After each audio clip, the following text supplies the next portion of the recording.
मैंने अपने पति का कत्ल कर दिया क्योंकि वो बस 300 रुपये कमाता है और उसमें मेरे शौक पूरे नहीं होते। ये कहना था उत्तर प्रदेश की रहने वाली कासगंज की पूजा का। पूजा ने इतने शातिराना अंदाज में अपने पति का कत्ल किया और उसके बाद पुलिस के सामने ऐसी एक्टिंग की कि यूपी पुलिस भी चकमा खा गई उस औरत के सामने। उसे पकड़ने में पुलिस ने थोड़ी देरी भी कर दी। हालांकि पुलिस ने सारे तार जोड़े, सारे कनेक्शन जोड़े, जितने भी डॉट थे उन्हें मिलाया और पता तो लगाया कि जो कातिल है वो बीवी ही है। लेकिन बीवी ने जिस तरीके का स्वांग रचा, जिस तरीके से उसने ड्रामा किया, पुलिस की नज़र में एक तरीके से वो भी विक्टिम बन गई थी। दिवाली के दिन कासगंज के एक घर में एक पति की जो बॉडी है वो बेसुध हालत में, ठीक ठाक हालत नहीं थी, होश नहीं था, बिस्तर पर पड़ी होती है और बिस्तर के नीचे पत्नी यानी कि पूजा पड़ी होती है। अब उनका बेटा जब घर में एंट्री करता है, जब घर में आता है, युवराज उसका नाम है, वो देखता है कि मम्मी पापा दोनों बेसुध हालत में हैं। उसे कुछ समझ नहीं आता। वो भागा भागा बाहर जाता है, पड़ोसियों को बताता है, जो जान पहचान के लोग हैं उन्हें बताता है कि एक बार आप चलकर देखिए, मेरे मम्मी पापा उठ नहीं रहे, मैं काफ़ी देर से उन्हें उठा रहा हूँ। अब ऐसे में जो पड़ोसी हैं वो सकपका जाते हैं, उन्हें भी ऐसा लगता है कि अंदर का माहौल कैसा होगा। लेकिन कुछ लोग जब अंदर जाते हैं तो देखते हैं कि जो हृदय मोहन सक्सेना है, यानी कि पूजा का जो पति है, वो बिस्तर के ऊपर पड़ा हुआ है लेकिन उसकी सांसें नहीं चल रही हैं। लोगों को डाउट होता है कि शायद इसकी मौत हो गई है। लेकिन जो पूजा थी वो बिस्तर के नीचे पड़ी होती है, बेसुध हालत में वो भी होती है, लेकिन उसकी सांसें चल रही होती हैं। तो लोग बोलते हैं कि ये होना हो ज़रूर जिंदा है और इनके साथ कुछ हुआ है, कुछ ऐसी घटना घटी है या किसी ने कुछ इनके साथ गलत किया है जिसकी वजह से दोनों की हालत ऐसी है। फ़ौरन पुलिस को बुलाया जाता है। पुलिस भी वहाँ का जो माहौल है वो देखती है। पुलिस दोनों को अस्पताल भेजती है, जहाँ पर जो डॉक्टर हैं वो डिक्लेयर कर देते हैं कि जो हृदय मोहन है उसकी मौत हो गई है। लेकिन जो पूजा है वो बेहोश है। उसको किसी ने कोई नशीली दवाई दी है जिसकी वजह से वो पूरी तरीके से बेहोश हो गई है। उसको होश नहीं है, उसकी हालत थोड़ी ठीक नहीं है, उसे रिकवर करने में टाइम लगेगा। अब एक तरफ जो हृदय मोहन की जो लाश है उसे पोस्टमार्टम के लिए भेज दिया जाता है। इधर जो डॉक्टर हैं वो पूजा को रिकवर करने में लग जाते हैं। पूजा को होश भी नहीं आता। धीरे धीरे जब उसे होश आता है तो पुलिस के सामने वो नशे की हालत में बड़बड़ाती है कि कुछ लोग आए थे जिन्होंने मेरे पति को मार दिया, उन्होंने मेरे साथ भी गलत करने की कोशिश की। पुलिस ये चीज़ें सुनती ज़रूर है लेकिन इसे एक ठोस बयान नहीं मानती, क्योंकि जो पूजा जितनी बातें कह रही थी वो सब बेसुधी की हालत में कह रही थी, एक तरीके से नशे की हालत में कह रही थी। लेकिन जब पूजा पूरी तरीके से और ठीक हो जाती है, रिकवर कर जाती है, तब पुलिस वाले उससे पूछताछ करते हैं तो पूजा बताती है कि मेरे घर पर 3 लोग आए थे जिन्होंने झगड़ा किया और उसके बाद जो मेरे पति यानी मोहन है उनको कुछ नशीली चीज़ सुंघाई और फिर उनको मार दिया और फिर वहाँ से भाग गए। और ये सब देख के उन्होंने मुझ पर भी अटैक किया जिसकी वजह से मेरी भी हालत ऐसी हो गई।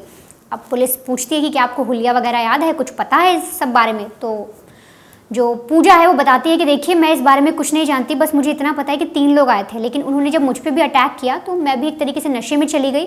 मैं वहाँ तुरंत बेहोश हो गई थी और मुझे नहीं याद कौन लोग थे, कैसे लोग थे और किस तरीके से वो आए। मुझे ये सारी चीज़ें कुछ नहीं पता और ना मैं उनके आपको चेहरे बता पाऊँगी, पर इतना पता है कि 3 लोग मेरे घर में आए थे। पुलिस ठीक है, पुलिस 3 लोग के खिलाफ, जो अज्ञात लोग हैं उनके खिलाफ FIR दर्ज करती है, पूरे मामले की तफ्तीश में जुट जाती है। अब इधर जब हृदय मोहन की जो लाश है उसका पोस्टमार्टम किया जाता है तो पुलिस को पता लगता है कि उसकी जो हत्या की गई वो गला दबाकर की गई, ना कि किसी नशीले पदार्थ से। उसे कोई नशीला पदार्थ ऐसा नहीं दिया गया, ना कुछ ऐसी उसके साथ ऐसी एक्टिविटी की गई, डायरेक्टली उसका गला दबाया गया है और उसके साथ हाथापाई भी हुई है। अब जब डॉक्टर्स ये सारी चीज़ें पुलिस को बताते हैं तो पुलिस का माथा ठनकता है। पुलिस सोचती है कि आखिर बीवी तो कह रही है 3 लोग घर पर आए थे जिन्होंने मेरे पति को नशीली चीज़ दी जिसकी वजह से उनकी मौत हो गई, उन्होंने मुझ पर भी अटैक किया। लेकिन यहाँ पर जब पोस्टमार्टम रिपोर्ट सामने आई है तो पता लगा कि जो हृदय मोहन है उसकी तो गला दबाकर हत्या की गई है। अब ऐसे में पुलिस का जो शक है वो बीवी पर जाता है, लेकिन बीवी एक्टिंग को इस कदर चालू रखती है कि वो पुलिस को भी गुमराह कर लेती है। काफ़ी लंबे समय तक वो पुलिस को इसी कहानी में उलझा कर रखती है कि कोई 3 लोग बाहर से आए थे जिन्होंने मेरे पति को मार दिया। लेकिन जिस तरह से वो बातें बना रही थी वो उन बातें बनाने के वक्त में ही फंस जाती है, पुलिस के सवाल जवाब में फंस जाती है और बार बार अपने बयान से छेड़छाड़ करती है। जो उसने पहले बताया उसको बदलने लग जाती है। जितनी बार पुलिस पूछताछ करती बार बार उसके जो बयान हैं थोड़े बहुत अलग अलग मिलते। अब ऐसे में पुलिस का पहला शक जाता है कि हो ना हो पहले हम बीवी की जांच करेंगे। इसके लिए वो जो फ़ोन होता है घर में उसको अपने इन्वेस्टिगेशन का एक हिस्सा बनाते हैं, फ़ोन की जांच करते हैं, जिसमें बीवी की जो सर्च हिस्ट्री है उसमें ये मिलता है पुलिस को कि किसी को मारने के बाद किस तरीके से बचा जा सकता है, कि पुलिस को पता ना चले इस तरीके से कैसे किसी का मर्डर किया जाता है। ये इस तरीके की चीज़ें सर्च हिस्ट्री में थी। और तो और ना सिर्फ बीवी की, जब जो पुलिस वाले हैं जब वो हृदय मोहन यानी पूजा के पति का फ़ोन भी इन्वेस्टिगेशन का जरिया बनाते हैं तो उन्हें उस गूगल हिस्ट्री में भी यही मिलता है कि वहाँ पर भी ये सर्च किया गया था उसके फ़ोन में भी कि अगर किसी को मार दिया जाए तो पुलिस से कैसे बचें, किसी को मारने के बाद किस तरह से अपने आप को बचाया जा सकता है, और तो और मर्डर करने के बाद कैसे मैं अपने आप को बचा सकती हूँ। इस तरीके से जब पुलिस ने ये सारी गूगल हिस्ट्री जब देखी कि अच्छा गूगल की सर्च हिस्ट्री तो ऐसी ऐसी कह रही है, तो पुलिस ने सीधे तौर पर पूजा को सबसे पहले अपनी कस्टडी में लिया, उससे पूछताछ की। पूजा पहले बहुत रोती रही, बोलती रही कि अरे मेरे ही पति मर गए हैं और आप मुझ पे ही शक कर रहे हैं, मेरी लाइफ ख़राब हो गई, मेरा बेटा है, मैं कैसे रहूँगी, आप ये सोचिए। बहुत सारी मतलब ऐसी एक्टिंग करती है कि सामने वाले पुलिस वाले भी एक बार को उसकी बात मानने पर तैयार हो जाते हैं। लेकिन इस वक्त पुलिस के पास काफ़ी सबूत थे, सर्च हिस्ट्री भी थी, फ़ोन था और उसके बयान जिस तरह से वो बदल रही थी, इसी के आधार पर पुलिस उससे कड़ी पूछताछ करती है, जिसके बाद पूजा बताती है कि हाँ मैंने अपने पति को मार दिया। वो पुलिस को स्टेटमेंट देती है कि देखिए मैं मान रही हूँ मैंने अपने पति को मार दिया क्योंकि उसकी इनकम बहुत कम थी। साथ ही साथ पूजा बताती है कि मैं बंटी से प्यार करने लगी थी, इसलिए मैंने अपने पति को रास्ते से हटा दिया और उसकी मौत के बाद मुझे ऐसा लगा कि मैं बंटी से आराम से शादी कर सकती हूँ, लेकिन ऐसा नहीं हुआ और आप लोगों ने मुझे पकड़ लिया। ये पूरी स्टेटमेंट वो पुलिस वालों को देती है। अब पुलिस के सामने एक नाम आता है बंटी।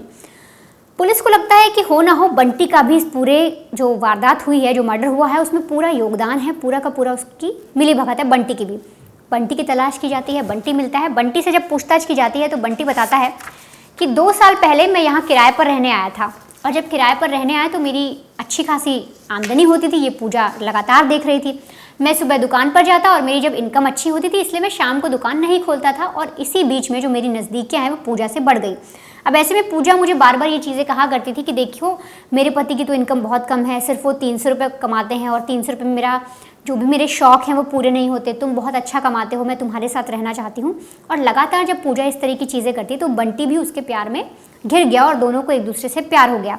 और दिवाली वाले दिन जो बंटी है वो पूजा के साथ ही था और ये सारी चीज़ हृदय मोहन यानी कि पूजा के पति ने देख ली, जिसके बाद इनके बीच में लड़ाई होती है, आपाधापी होती है और ये दोनों मिलकर उसे मौत के घाट उतार देते हैं। इसके बाद ये फ़ोन में सर्च भी करती है, पूजा अपने फ़ोन में सर्च करती है, साथ ही साथ मोहन के फ़ोन में भी सर्च करती है कि मारने के बाद किस तरीके से बचा जा सकता है, या मर्डर करने के बाद किसी को अगर हमने मर्डर कर दिया है तो ऐसा क्या तरीके हैं जिनसे किसी को पता ना चले कि हाँ इस आदमी का मर्डर हो गया है। इस तरीके की चीज़ें सर्च करते हैं।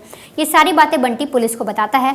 साथ ही बीवी से भी पूछताछ होती है तो बीवी भी सारी चीज़ें बताती है और पैसे वाली बात बीवी कहती है कि मेरे शौक़ पूरे नहीं हो रहे थे, उनकी सैलरी बहुत कम थी, वो सिर्फ 300 रुपये कमा रहे थे, जिसमें जो मेरे शौक़ थे, जो मैं करना चाहती थी, ऐशो आराम थे, वो पूरे नहीं होते थे और मैं बंटी से प्यार करने लगी थी क्योंकि उसकी जो सैलरी थी, जो वो कमा रहा था, उसकी कमाई बहुत ज़्यादा थी और इसीलिए मैं उसके साथ रहना चाहती थी। ये सारी जब बातें पुलिस को पता लगती हैं, घर वालों को पता लगती हैं, यहाँ तक उस बच्चे को पता लगती है कि उसकी माँ ने ही उसके पति को मार दिया, तो हर किसी के पैरों तले ज़मीन खिसक जाती है। जो आस पड़ोस के लोग हैं वो तक ये नहीं सोच पाते किस तरीके से एक महिला ने इतना बड़ा षड्यंत्र रचा, और तो और पुलिस को भी पूरी तरीके से बेवकूफ़ बनाने की प्लानिंग वो कर रही थी। फिलहाल पुलिस ने जो बंटी है और जो पूजा है दोनों को हिरासत में ले लिया है और अब उन पर आगे की कार्रवाई की जाएगी।